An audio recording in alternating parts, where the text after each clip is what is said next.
हजारों श्रद्धालुओं की मौजूदगी में खुले 11वें ज्योतिर्लिंग भगवान श्री केदारनाथ धाम के कपाट। 11वें ज्योतिर्लिंग भगवान श्री केदारनाथ धाम के कपाट विधि विधान के साथ हजारों श्रद्धालुओं की मौजूदगी में मंगलवार को सुबह 6:20 पर श्रद्धालुओं के दर्शन के लिए खोल दिए गए। श्री केदारनाथ में पहली पूजा प्रधानमंत्री नरेंद्र मोदी के नाम से रावल भीमाशंकर लिंग तथा पुजारी शिवलिंग एवं धर्माचार्यों द्वारा पूजा अर्चना की गई। कपाट खुलते ही सेना के बैंड तथा भजन कीर्तन एवं जय श्री केदार के उद्घोष से केदारनाथ धाम गुंजायमान रहा। मुख्यमंत्री पुष्कर सिंह धामी के निर्देश पर श्रद्धालुओं पर हेलीकॉप्टर से पुष्प वर्षा की गई।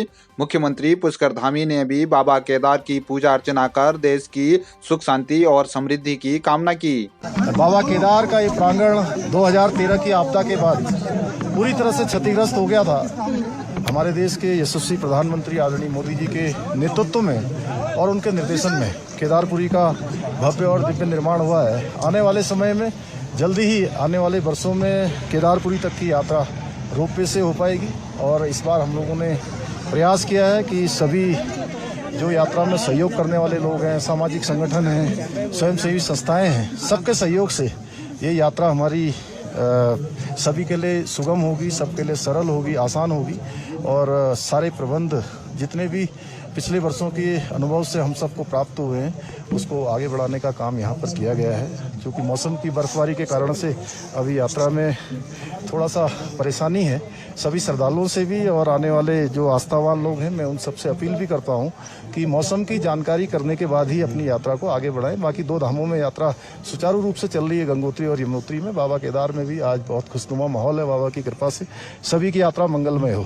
सर रोपवे का आपने रोपवे का जिक्र किया, रोपवे के सर कब तक रोपवे जनता को समर्पित हो जाएगा? जल्दी, चूंकि पिछले वर्ष माननीय प्रधानमंत्री ने रोपवे का शिलान्यास किया है और जल्दी ही यहाँ भी बाबा केदार की भूमि पर भी और हेमकुंड साहब की यात्रा, दोनों की यात्रा जो कि एक कठिन यात्रा मानी जाती है, दोनों ही आने वाले वर्षों में आदरणीय प्रधानमंत्री जी के कुशल नेतृत्व में और उनके कारण से जो उन्होंने यहाँ का भव्य निर्माण किया है, दिव्य निर्माण किया है, उसके कारण से जल्दी ही सरल होगी।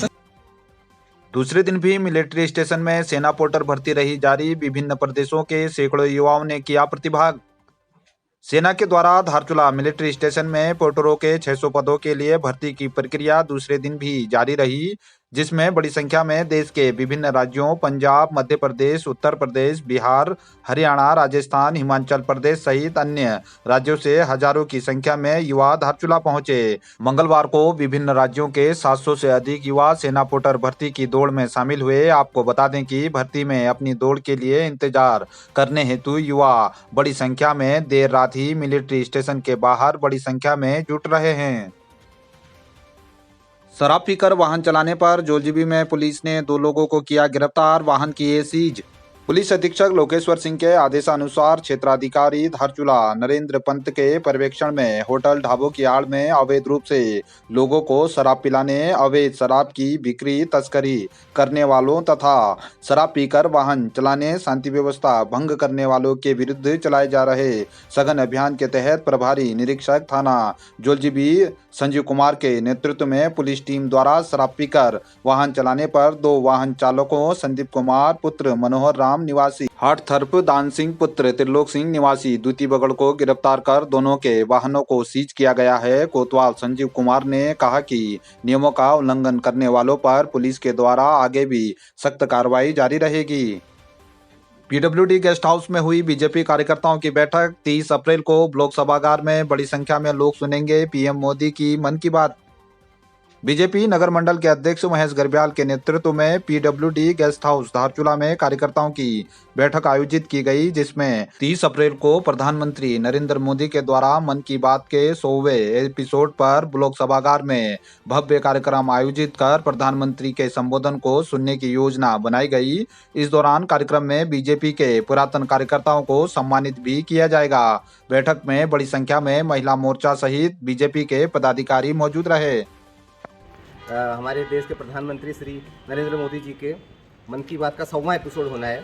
उसी संदर्भ में आज हमारे यहाँ पर एक विशेष बैठक की गई और इस बैठक में हम लोग अपील कर रहे हैं क्षेत्रवासियों से भी कि मन की बात कार्यक्रम के 100वें एपिसोड को सफल बनाने के लिए हम लोग ब्लॉक सभागार में एक भव्य और दिव्य कार्यक्रम करने जा रहे हैं। मोदी जी का 100वां एपिसोड, तो वहाँ पर सभी कार्यकर्ताओं ने धूमधाम से ये मनाने का प्रयास किया है, जिसमें सभी नगरवासियों को भी मतलब पर सभी आए। मोदी जी के जो 100वें एपिसोड है वहाँ पर जो प्रोग्राम होना है मन की बात, उसका वो हर्ष उल्लास के साथ मनाएंगे वहाँ पे। और मैं नगर मंडल में हमारे निवासरत हमारे समस्त कार्यकर्ता और बड़े बुजुर्गों को मैं निमंत्रण भी देता हूँ कि 30 तारीख को होने वाले मन की बात के कार्यक्रम में आप सभी वहाँ आइएगा और जोश और हर्ष उल्लास से उस कार्यक्रम में सहभागी लीजिएगा। धन्यवाद। एमबी एक्ट का उल्लंघन करने पर धारचूला में पुलिस ने 1 दर्जन से अधिक लोगों के काटे चालान।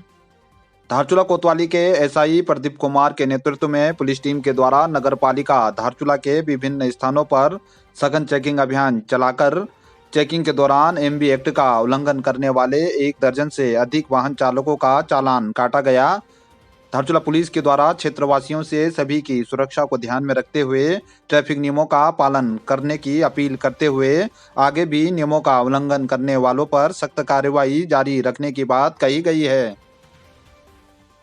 टनकपुर तवाघाट राष्ट्रीय राजमार्ग में जोलजीबी के पास स्विफ्ट कार हुई दुर्घटना का शिकार, गोरी नदी में समाई। टनकपुर तवाघाट राष्ट्रीय राजमार्ग के अंतर्गत धारचूला से पिथौरागढ़ की ओर जा रही एक स्विफ्ट कार जोलजीबी में मोटर पुल के पास अनियंत्रित होकर गोरी नदी में जा समाई। सूचना पर पुलिस प्रशासन की टीम मौके पर पहुंची।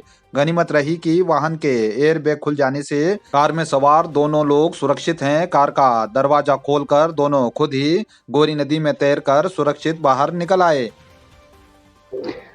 नमस्कार साथियों, जनपद में कई ऐसे प्रकरण प्रकाश में आ रहे हैं जिसमें कुछ लोगों के द्वारा उच्च ऋण दर पर लोगों को ब्याज पर पैसा दिया जा रहा है और कुछ लोगों के द्वारा सोने को गिरवी रखते हुए उनको लोन के रूप में पैसा दिया जा रहा है।